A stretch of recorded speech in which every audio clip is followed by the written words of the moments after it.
இவருக்கு பயமா ரெண்டாக்கள் வந்து குதிரை பார்க்கணும்ன்றபடியா வந்து கூட்டி கொண்டு வந்து நாங்கள் வந்து நிறைய குதிரை இவருக்கு தான் ரொம்ப பிடிச்சிருக்கு வந்து குதிரை வந்து குட்டிக்கு வந்து கட்டாயம் பார்க்கணுமெண்டு ஆசைப்பட்டு இருந்தோம். அப்போ கொண்டு இறக்கி விட்டுருக்கு. பிரைவேட் ப்ராப்பர்ட்டி தான். ஏற்கனவே நான் குதிரை வெளியே நாங்கள் ஒரு வீடியோ ஒன்று போட்டிருந்தேன் டிக்டாக்ல வந்து. இந்த ஏரியா ஃபுல்லாகவே நிறைய குதிரை நிற்கும்.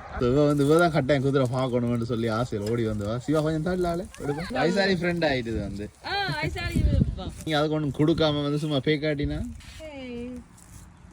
வயசாலி விட மாட்டான். அவன் விட மாட்டாவா? நிறைய குதிரைகள் வந்து இதில் நிற்கணும் வந்து. குளிருக்கு நுழாம்புக்கு ஒயிட் அண்ட் ப்ரௌன்ல நிற்கணும் ரெண்டு பேரும். இவர் நல்ல உயரமான ஹைட்டான வேண்டிக்கு விட மாட்டா போல. கொண்டு கொண்டு வயசாலி வேண்டி கொண்டு வேண்டிடுவோமே. இவைக்கு பாருங்க ஒரு கிப்பி ஒன்று வளர்த்துருக்கணும். லைனில் வந்து நிற்கணும்.